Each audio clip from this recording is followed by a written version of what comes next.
The Toad pick. Um, well, if you want to chime in, because I told you to hold off the other day on the stream about how Nintendo is closing its Wii U shop. Oh yes, the Wii U, not just the Wii U shop. I mean, it would be one thing it was the Wii U shop, but the 3DS shop. Like, my goodness, like, that was like the best-selling game console of like the last generation was the 3DS, if you want to count handhelds in there, because my God, the 3DS was everywhere. I mean, you go to any convention, how many spot passes did you get, street passes did you get from just people just attending different things, and they just constantly go and they're like, hey, what's up? Hello, how I'm going? And they give like your little, like, the Miis. Yeah, the Miis is what they are. I was thinking like avatars. I'm like, what the hell are they called? Miis. And then went right into that, and just one of the most popular consoles of all time, and it's all the games on it are about to go poof. Yeah. Ta-da! It's gone. Well, just like that. They're trying to pull a Sony, and I don't think it's gonna work. Pushing the button. Well, it didn't work for Sony either. They had a backpedal. Well, backpedal on the PS3. Yeah, I mean, I'm kind of indifferent. Like, it sucks that they're doing it, but if you haven't bought the games by now, are you really gonna buy them? Like, they're not making the Wii U anymore. They're not making a 3DS. Like, everybody that's already got it has got it. Like,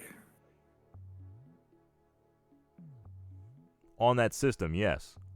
And this is like the big thing, though, about, you know, backwards compatibility and everything that's happening with that, is these games are just going to go, there's really no means to play them anymore. And Nintendo is creating artificial scarcity through digital means to say, now these games no longer exist.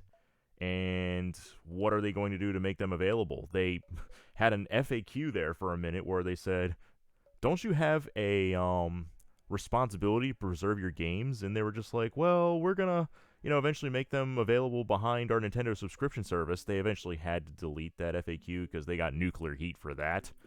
And it was just like, okay, so now you're not going to preserve your games? What's happening there, where you're just going to lock everything behind a paywall, and then eventually that paywall goes away entirely, and you can't even get it whatsoever? I mean, imagine this now. Your Nintendo Switch in about, let's say, 10 years. Let's say in 10 years, you know, they decide to turn off the Switch eShop. Now you got a monthly subscription service that you poured into that to get your N64 games, and you also spent a shit ton of money on Smash DLC with all these amazing characters that everybody freaked out about, and now they're gone, and when that storefront goes, you're not going to be able to get those characters back because of all the licensing issues and everything that's happening, and then all of that great content with Smash Brothers is just gone. It's just completely gone. We're moving into an all-digital age, kicking and screaming, yes, in terms of getting like digital distribution in games, but you gotta instill confidence to all of your consumers that my games will be there in 10 years, that I can go back to and play them if I wanted to. Because that's what we do on this channel. We go back and play old games. But because of the way... yet. It's still sitting there. What's that? Yeah. I haven't got rid of my PS3 yet. You can't, because you can only play games on the PS3. Exactly. I have two, actually. Yeah, you can only play games on that system because they're locked to that system. That storefront is locked to that system. And that's where these game companies back themselves into a corner where they make these storefronts proprietary to that, whereas you got like Microsoft with the Xbox. Xbox Live is available on the 360, the One, and the Series S. And the original. Yes. They're still available on those consoles. Eventually, they're going to turn off the Xbox Live on 360. That's just going to happen one day where it's going to happen, but you can still get the 360 games on the newer hardware. Yep. And still download it on the newer hardware. And some of the originals. Yes. Which is amazing. With that, you know, and in terms of buying games digitally, I'm more confident going on Microsoft's platform to do that on your storefront, because I'm confident that my game will be there in 15 years or so. Yeah. Whereas Nintendo and Sony, not so much.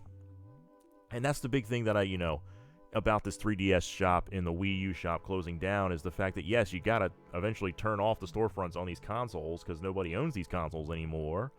But there are games on these consoles that you can only get on those systems. Like a big example, we were talking about Xenoblade Chronicles 3 yesterday. Xenoblade Chronicles X is still locked to the Wii U.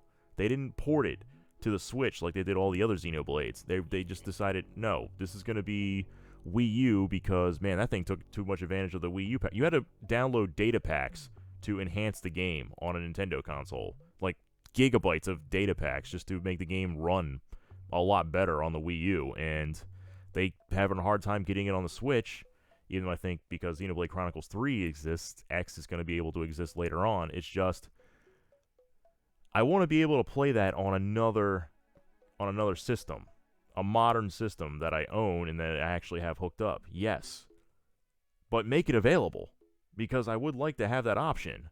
There's really no reason why it should not be available when your competition does, when Microsoft does it, when Valve does it. Of all intents and purposes, Epic Games is going to do it on their Epic Games Store, even though the Epic Games Store's launcher is not the best. I am confident that they're going to be able to keep their games on that storefront, because that's just the way it's been. And Valve, especially for like 20 years, has games that have been listed for 20 years, and all you got to do is just have the hardware for it, and it's available on any computer.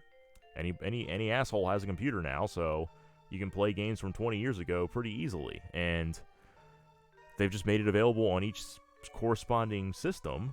You have the same ability with, I'm also mentioning Google Play. I'm mentioning Apple. You can still play games from the app stores on newer hardware. Some of the games aren't optimized because of the fragmentation of Android, but they're still there available for you. If you want to play World of Goo, a game that came out like 15 years ago, you can do that. And you can't do that on Nintendo consoles, and just Nintendo's offerings online are pew. I mean, have you downloaded any N64 games on your Switch, Nags? We have not upgraded to that. That's the thing. You have to upgrade to do it. Exactly. You have to upgrade your online subscription service to download N64 games, inferior ports of said N64 games, when these same games have been re-released on other consoles and they run better. Like Ocarina of Time 3D on the 3DS runs a lot better than the native N64 emulated version on the Nintendo Switch eShop. That's madness.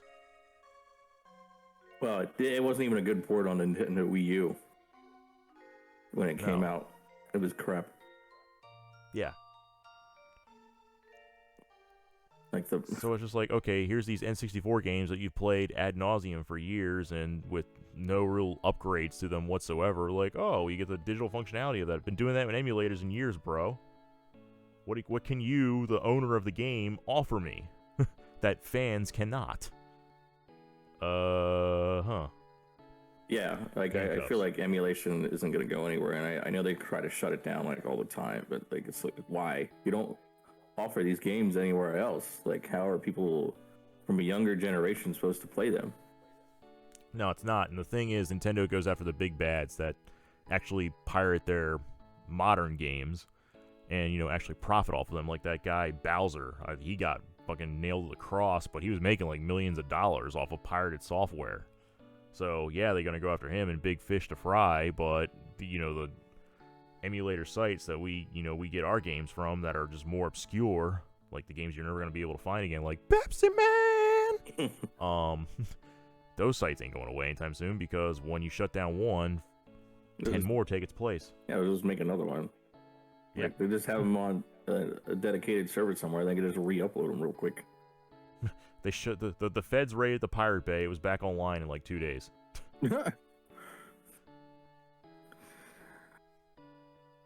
Yeah, it's not going anywhere. It does suck to shut it down, but there's a part of me that understands why. Like, if you're not getting enough support from it, like, why continue to support it? But At the same time, offer it to the newer console instead of a stupid subscription service.